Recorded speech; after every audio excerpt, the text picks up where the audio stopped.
Tonight on Crimefighters, hitting the targets.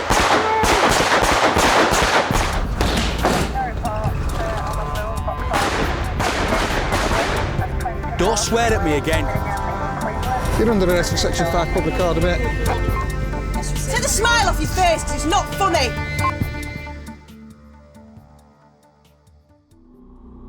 Well, hopefully we're going to get that he's on his own. If 99 give us he's on his own, we're going to move forward. We'll get vehicles either side of the bus stop. We'll ask him to walk towards us. Non-compliant, obviously, use the dog and the bat and gun. A man with a gun has been spotted in a Sheffield suburb. A team of South Yorkshire firearms officers have just minutes to decide their next move. Obviously, he might have moved in the meantime. Local pedestrian and then public that's just walked past him. We don't have any visual with Everybody happy with all the roles of responsibility? Yeah, you're going to draw your MP5, authority to draw them. We'll form up, back in vehicles, let's get formed up in order, and then we're ready to move off. We'll gear the move off. He's on his own. Strike. Yeah, you have a bus coming on your near side from the junction, and also... We're in the bus stop. Show yourself. We're on police officers. We need to talk to you. No reaction whatsoever. I can see the corner of his coat. No reaction whatsoever. Where's Brian? Have you got eyeball? I can see right hand side of him. He's facing in towards the wall. He's facing the wall. 99, this male is still within the bus shelter. He's concealed behind the wall. At this time, looking down at his hands, we can't see what he's doing. Yeah, subject's just waved at one of the officers and is now backed into the corner in the bus shelter. Put your hands in the air! Yeah, Tom. I'm Chris, Tom. You can see probably we're on police officers. Right? Bus, waiting for bus. I'm waiting for Just bus. listen to me. Just listen. I've got one of them. We've got information. I've got one of them. I've got one of them. Okay, point it down at the floor. I found it. Point it down at the floor. Thanks, Tom. All right, Tom. Don't panic. All right, I'm gonna come in here. Tom, I'm gonna walk towards you. Moving forward. All right, Tom. Don't panic. All right, we've got no problems whatsoever. That's not a real gun, is it? Found it on West Hill. Found it. All right, mate. Not mine. No problem. Okay. Empty plastic weapon. Tom, Have you seen one of them before? It's Have you seen one of them? They're cracking out. Two. Yeah. Two in Listen, one there. Tom. Have you got anything else on it? £4.50 I've got. You've not found any other weapons, have you? £4.50. Yeah. Right, I'm just going to search you. Scared now. Don't worry. Listen, you're not going to come to any harm at all. Just don't do anything. Just do exactly what I ask you. Right. Well done, Tom. Cool, lads. This event was not real. The man in the bus shelter is PC Mick Peckover, a firearms trainer for South Yorkshire Police. What we've just seen is one of many realistic scenarios armed officers are given to practice their skills without real-life threats. How do we think the strike went? Came round the corner, going on the uphill. We didn't actually have any visual any time, did we, until we got out of the vehicle. My eyes were Sierra Yankee 99. Yeah, I like the way you dealt with me, as that person. In fact, it's the nicest you ever dealt with me, as any person. Well done, folks. Good morning.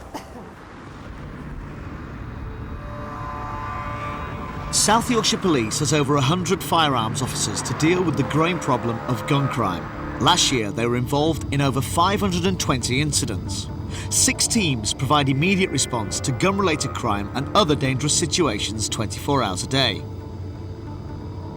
Sergeant Stan Smith and Tactical Advisor Richard Howson are in one of 5 armed response vehicles, or ARVs, on duty today. Our primary role in any firearms job is to contain and negotiate. What we're trying to avoid at all costs is confrontation with somebody who's non-compliant and got possession of a firearm, because then, there's always the risk that to neutralise the threat we may have to shoot someone. We attend a broad range of incidents, from the very serious armed robberies that might take place to shootings in the street. Often we have problems sometimes in some of the clubs in Sheffield occasionally, right down to domestic incidents where weapons are presented, and even the more innocent but potentially dangerous incidents where BB guns, replica guns or air weapons are carried by people in the street, and that's a real problem for us. And certainly BB guns in particular that are commonly available at your corner shop or your car boot sale are frequently in circulation on the streets. And when a member of the public sees a youth or young person holding a firearm in the street, a lot of these guns look like real guns, and potentially that is a problem for us when we deploy. We just don't know what that gun is until we actually lay hands on it, and potentially that could be far too late. The recent trend in BB or ball-bearing guns is blamed for the 40% increase in reported gun sightings in the county. This is despite changes in the law that make it illegal to carry one in a public place. It's very often a plastic or a base metal manufactured gun that is capable of firing by means usually of a spring-loaded action, either steel ball bearings or plastic ball bearings that can cause quite nasty injuries. Teenager Luke Humphreys carries a constant reminder of the harm these so-called toys can cause. Whilst walking home with a friend along this path, he was shot at out of the blue. So it just felt like something hit me in the face, and I just fell on the floor down here. And then I just sat up and I said, "Oh, I think I've been shot," and there was all blood on me. The police came down to the house and knocked on the door, told me that Luke was at the hospital and he'd been shot. My heart sank, and it's like shot, you know, it's like terrifying, to be honest, it's terrifying. They took me in for an x-ray. They were just a pellet just in my x-ray and just stuck in my face. And then this doctor tried to get it out, but he couldn't, so. They've left it in and said that it'll either come out itself or it'll stay there forever.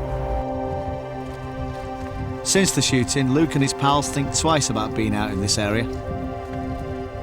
I don't really come out of school at dinner time anymore, not since that anyway. People that used to walk down here have started cutting the routes like onto roads and that now. It could have killed him. It could have been blinded, so he'd be disabled for life. There's an awful lot of consequences that could have happened, so really he was lucky to have got away with that. It's crazy, it's stupid, let's get locked up.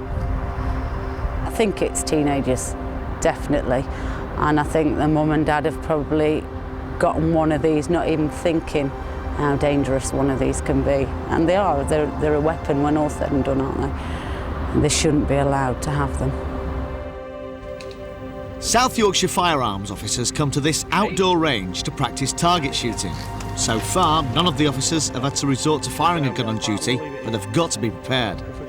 Armed officers have several guns to hand. PC Natalie Gilmore is preparing the self-loading pistol.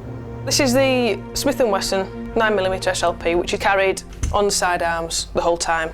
As you can see, there's no magazine in there. You would have 12 rounds in there. You'd put the action forward, clink, and every time you pulled the trigger then, the action would slide back, reload, eject the old shell, reload again. And that would normally sit in the holster, and that is how we would carry it on duty. There's several ways it can be carried. It's carried in a holster, usually with us on duty holster that's held on the hip. So this can be drawn from under a coat. It can actually be fired from already having it out of the holster, depending on what scenario you find yourself in. And we shoot from different distances, from 5 metres back to 20 metres, and sometimes we experience further distances as well.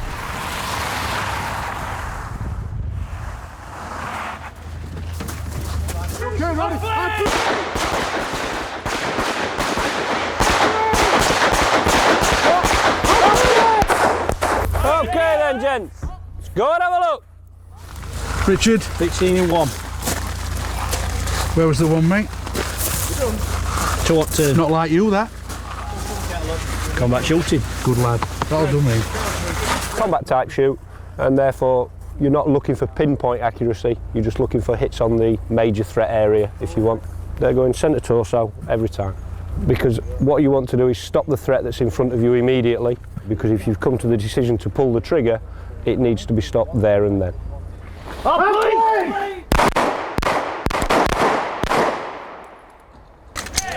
In reality, that's hopefully the last thing that you're ever going to have to do. But because of the nature of the job that we do, then we have to come and train, and obviously you have to be proficient in using the weapon, so that if the worst ever came to the worst, then if you do need to, then yes, you would have to shoot, but hopefully that's never going to happen.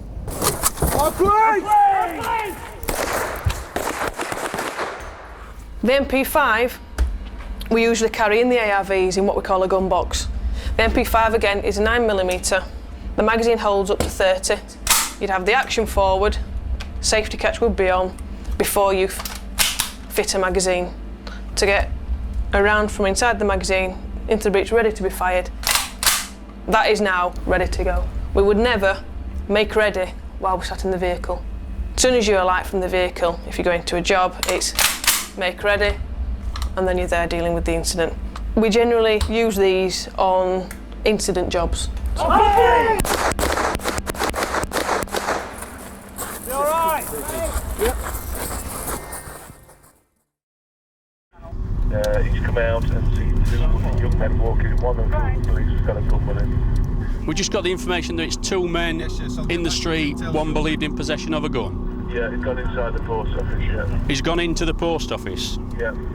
Have we got any descriptions? South Yorkshire Firearms Sergeant Stan Smith and Tactical Advisor Richard Howson have just received a call from the control room.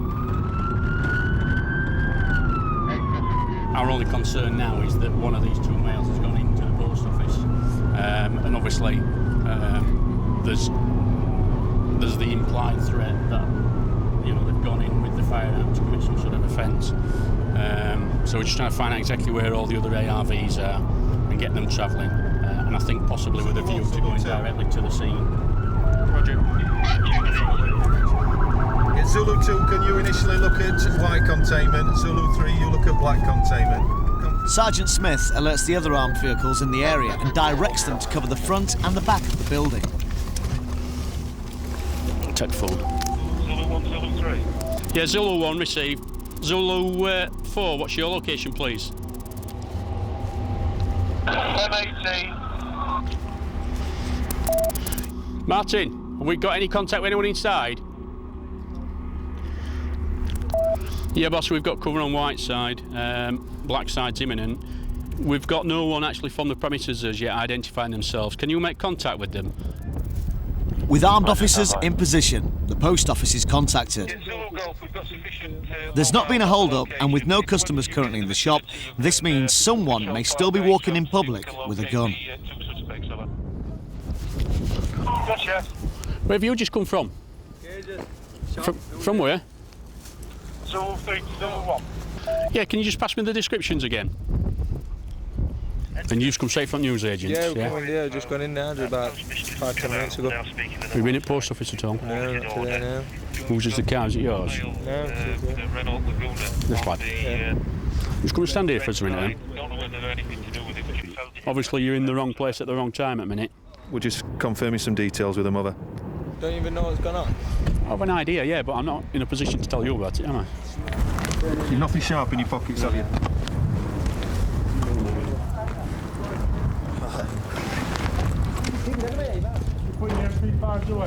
Yeah. They've all checked out, all their names and addresses and everything check. And we're Yeah, Roger, reasonably thanks for happy at this stage, as happy as we can be, that not been involved in the initial incident. As a result of that, the FIM has then withdrawn our firearms authority. Nick's just get some details off this chap here who says he's seen about 10 minutes ago a lad walking up there with a cap on carrying some kind of black pistol. Right. Roger, stand by. Basically, we're going to have a look round for those descriptions that you've given us and see what we can come up with. Yeah, general description we've got is white. 5'5". 5'5", medium build. Flat face, he's described it as. He's described him as having a flat face. I don't quite know what that means, but anyway, if you see anybody with a flat face, The team heads off to search the neighbourhood. We've now got information from one of the workmen here that he's, just prior to our arrival, he's seen a male and a female leave the direction of the post office, and the male's believed to be in possession of some sort of black handgun. As a result of that, we've now been reauthorised to do an area search with a view to locating this possible armed offender. The helicopter, purely because of the fact it's got an aerial view and the power of the equipment that they've got, are able to cover a much bigger area than any number of vehicles could possibly hope to cover. So they may well be able to find somebody matching that description and direct the cars in. And he's just talking to us now, the helicopter. Yeah, Zulu 1 Sierra Yankee, go ahead. More or less overhead, one of the full search of the area for you, see if we can find anybody matching the descriptions. Zulu 1 received, thank you. If we don't get any initial sightings, how long do you propose to keep the ARV crews armed and in the area? Well, I'm just going to wait until the helicopter's done a sweep. I think they're going to give you a fairly substantial search, and then from there, if that's negative, we'll stand the ARVs down. I think the authorities can withdraw from there on. Yeah, OK then, boss, we'll come back to you. There's no sign of these people in the open. We're just going to just across. The search confirms there's nobody with a gun on the streets, and eventually the team withdraws. Listen to what is going to say that search is negative, but I'll withdraw the authorities. Post officers by nature are vulnerable to robberies, as the staff at Healy Post Office on the outskirts of Sheffield know only too well.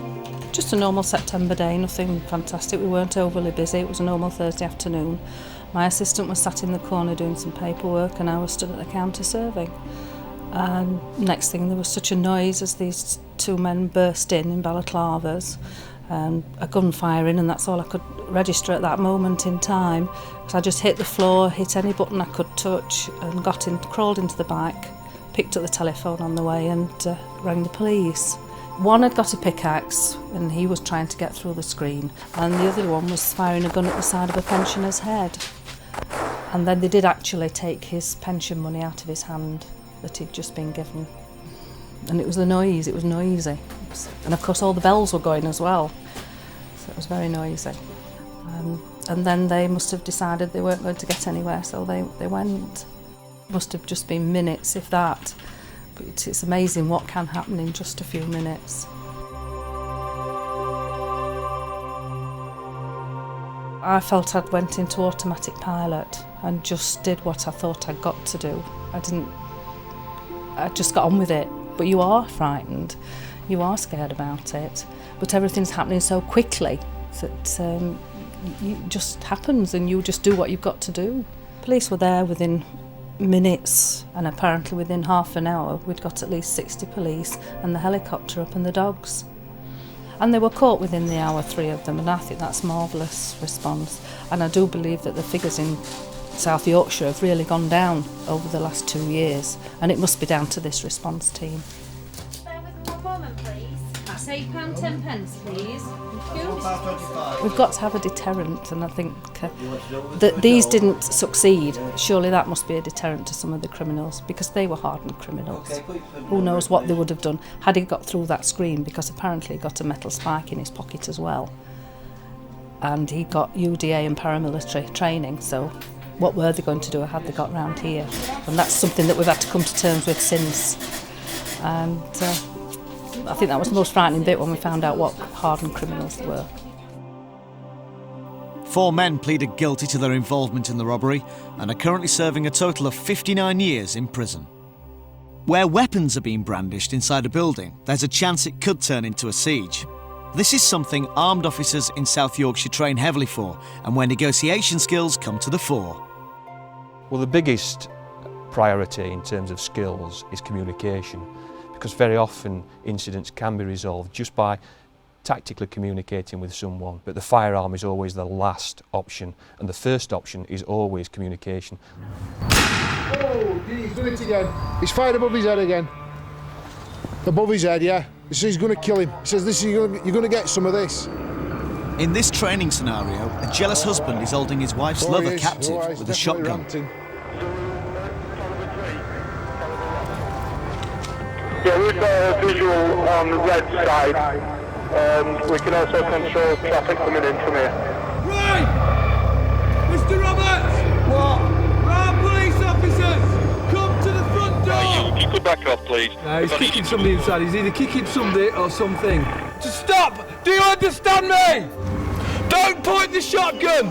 Keep it down!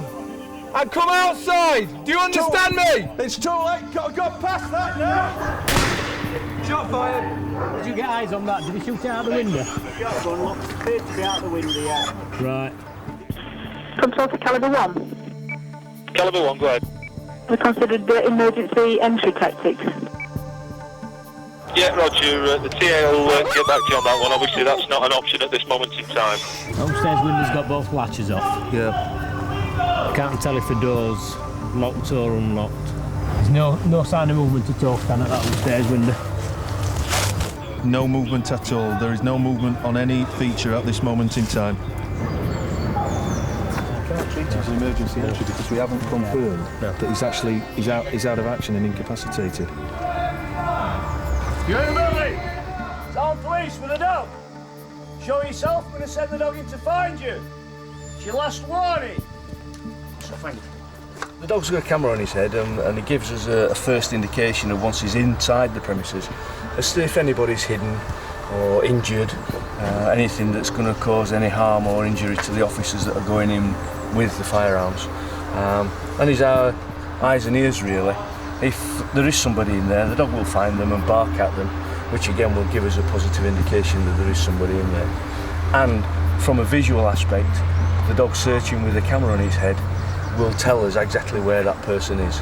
So if he's on the ground floor in the kitchen, I can then relay that back to the officers that's waiting to go in and say there is somebody hidden or injured in that part of the building. Oh, police officer! Go yourself! The dog camera reveals there's no longer a threat from the inside, which can only mean one thing. Hello, can you hear me? Can you hear me? So far, most incidents, or all incidents, have been managed safely and successfully without a shot being fired. But it's a case of training for that eventuality. We train for the one day when we might have to draw a gun in anger.